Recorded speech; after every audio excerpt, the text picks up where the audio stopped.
I am joined by Ben Anyaude. He is the executive chairman of Dayton Properties. Ben, good morning, and thank you for waking up and joining us on Morning Rush today. Yeah, good morning. Nice to be on Morning Rush. It's very exciting and looking forward to having a conversation. Yep, I understand you were at the House of Lords in London recently. Dayton Properties was recognized at the International Property Awards. Tell us about that. Okay, so we've got a project that we're busy with at the moment. It's the 2267 Lifestyle Estate. It's in Glenlawn. And I emphasize lifestyle estate.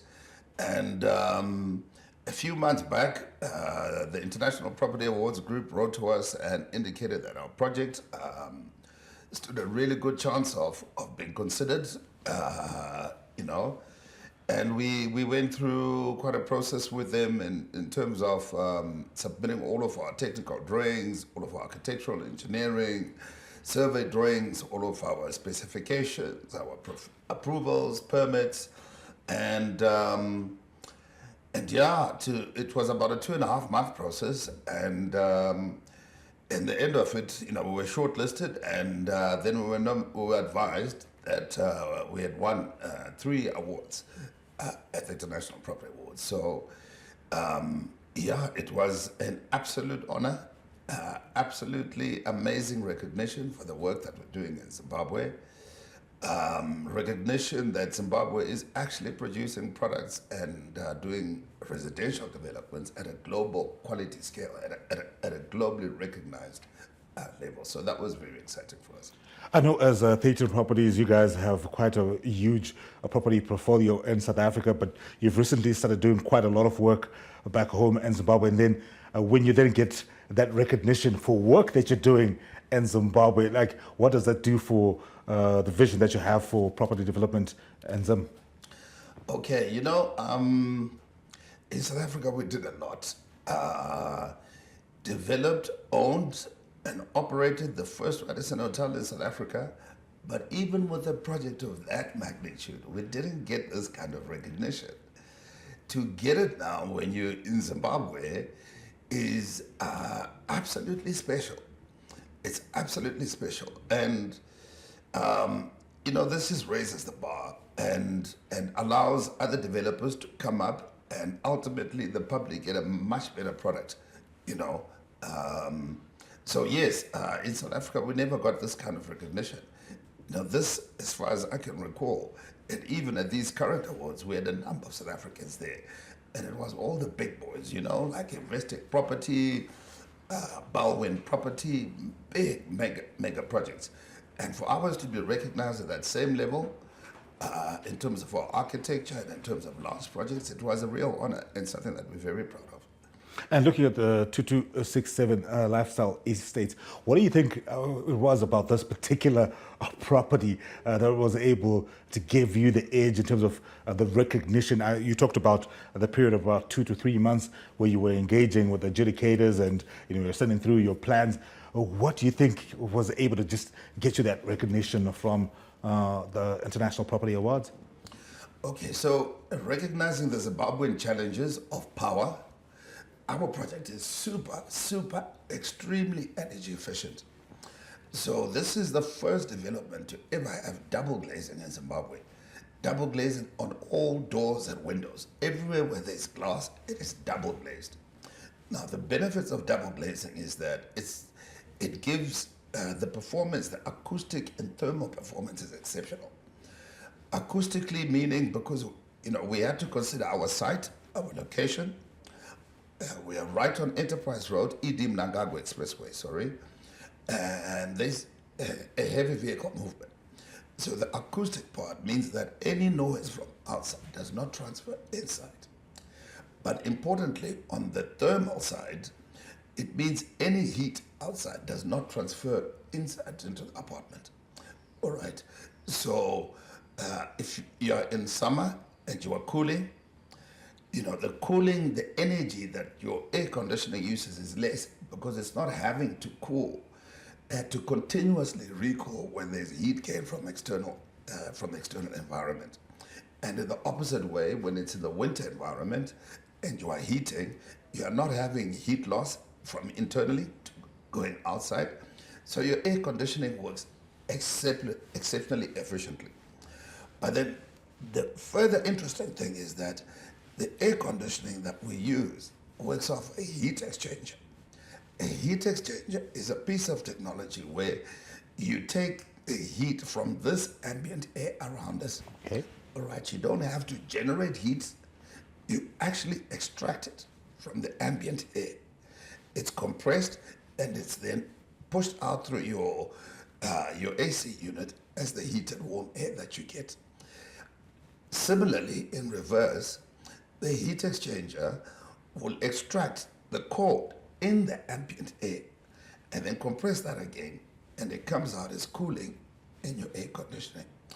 Now, this heat exchanger is a very energy efficient piece of technology.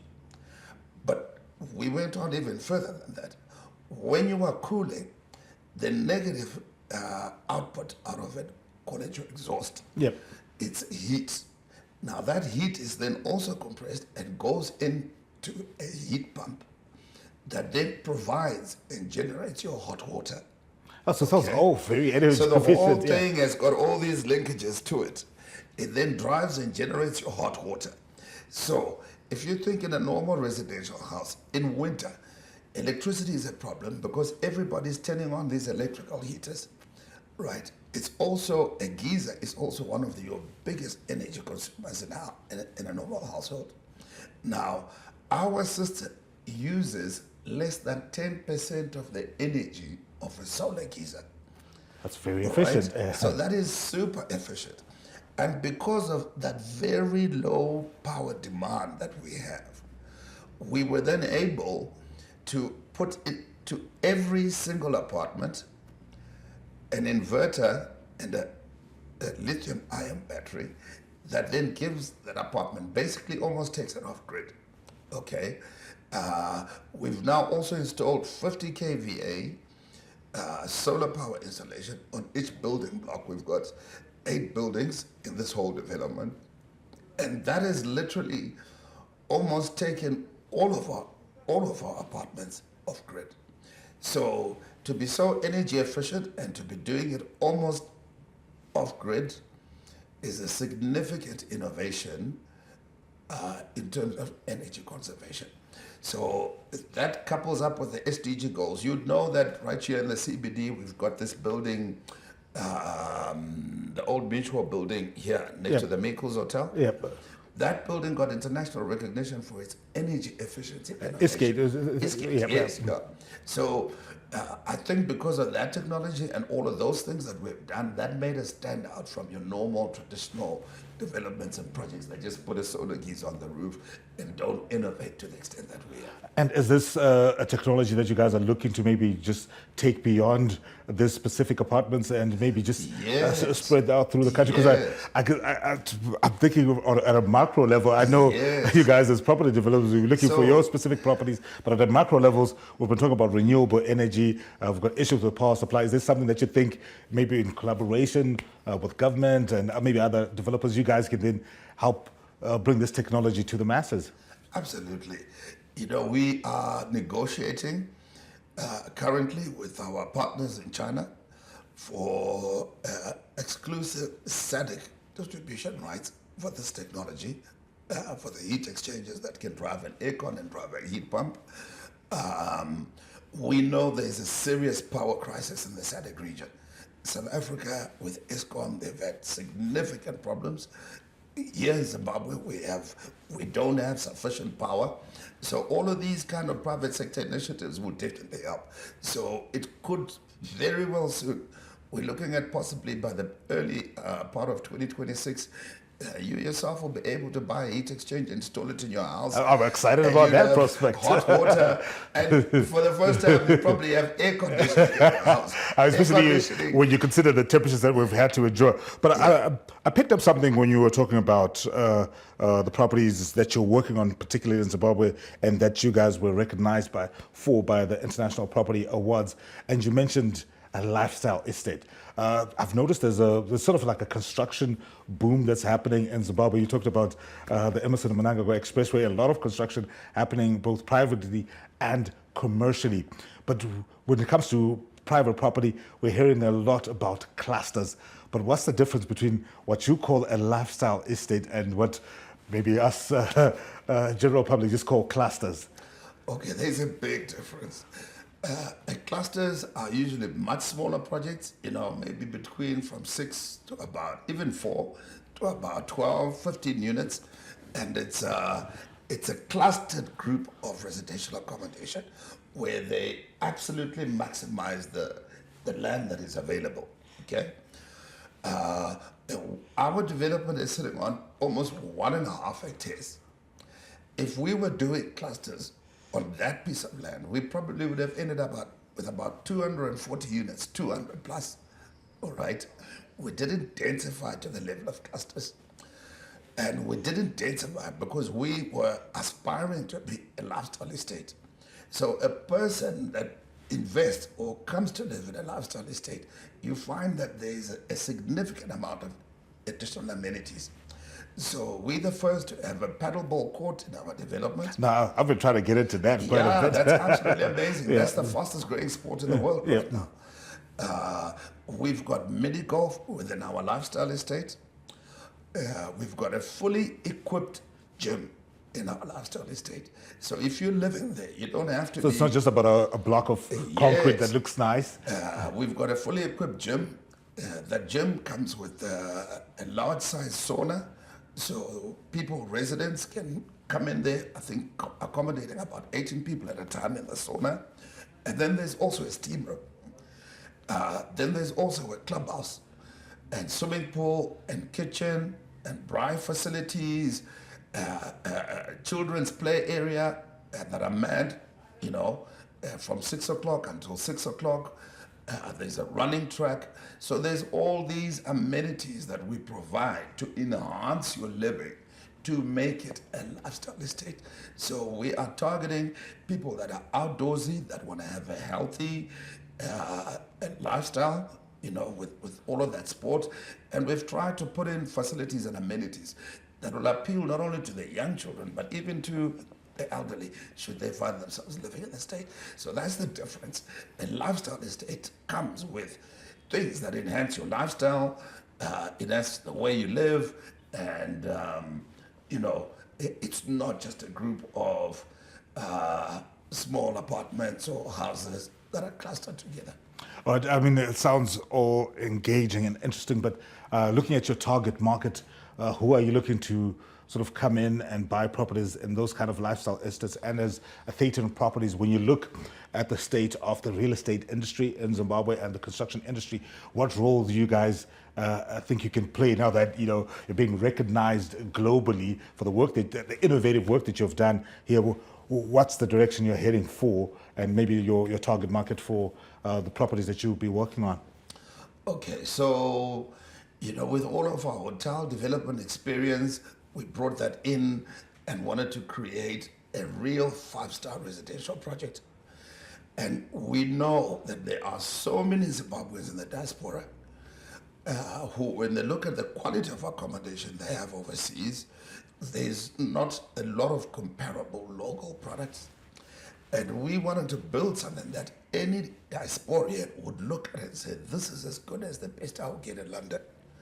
This is as good as the best I can get in Australia or in New York or any other part of the world. So we were targeting those Zimbabweans who are not local, have gotten used to a very high standard of sophisticated residential property. That was our primary target. But interestingly enough, the bulk of our investors and buyers have been local guys who have just said, this is exceptional, this is quality. And I think that came out because there's a lot more money in Zimbabwe that we give credit or is acknowledged. Yeah. There's a lot of money. Especially in construction and real estate, there's a lot happening as well. There's money here. Yeah. And this is why I preach about, we always talk about foreign investors, but they are local domestic investors. And instead of just putting in place incentives for the foreign investors, there needs to be more incentives for domestic investors. To answer your question on what lessons, I think it's always good when someone comes and moves the needle, raises the bar a little bit higher. It encourages all others to follow. Zimbabwe is going through renaissance, I would call it, if you could call it that. And, there's more and more innovation. I would mention companies like TDW. They produce an exceptional product, and a few others out there as well. Amtrust, they produce exceptional products. And let the quality and the standards continue to improve so that the Zimbabwean consumer continues to get a quality product.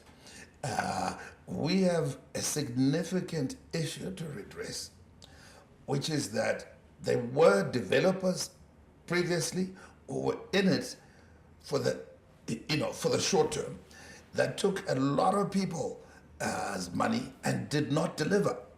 And there's a group of new emerging property developers that have really committed to giving the customer, the person looking for a home, exactly what they need. And those three I mentioned are some of the leading organizations within that space. That sounds all very exciting, and I'm really interested to see where Thetan Properties takes the real estate industry in Zimbabwe. I mean, the fact that you guys have already been recognized globally, and then when you're tied in to the fact that one of your big target markets is the diaspora, I think that gives you guys a lot of credibility. I mean, like the thing that stood out for me, the double glazed doors, I think it's a technology that I hope you guys win in the engagements that you're trying to have with your Chinese partners. But before I let you go, maybe just your final word to people interested in working with you guys or investing in you guys as Thetan Properties. Well, I think we've got, for those who are looking to invest, I think there's 4 units left at 2267. So you better hurry. Get in touch with Catherine, get in touch with Shingi or Munya, and we'll help you. In terms of my last closing words, I really see this as the beginning. After a very long career in South Africa in the property sector, where I was a business person of the year before, by the way, what we've got planned on the cards is really going to blow Zimbabwe away. There are 4 major projects that we've got coming up in the very near future, and we'll be launching one in December this year. There's a major, beautiful high-rise development in Avondale. We've got a mixed-use development coming up in the Borrowdale area. We've got one coming up very close to Highlands Park. And most importantly, we've got one coming up in the CBD. I think the CBD is so ready for rejuvenation and to bring it back to its former glory, urban renewal. CBD of Harare, watch the space. Ben, thank you very much. I've been just having this conversation with you. I am excited about property development, not only in the capital, but in terms of the innovations that people like you can bring. And I'm glad you decided to come back home and lend us your talents. And, I think as a country, we're going somewhere. And with guys like you driving us, I think we'll be going places. Well, in closing, there are many more brilliant Zimbabweans that are out in the diaspora, lost, I would say, in the diaspora. Come back home, guys. This is where it's happening. This is the future. We need you. Ben, thank you very much for joining us. And yes, Thetan Properties, big congratulations to them once again. Internationally recognized at the International Property Awards. House of Lords, London.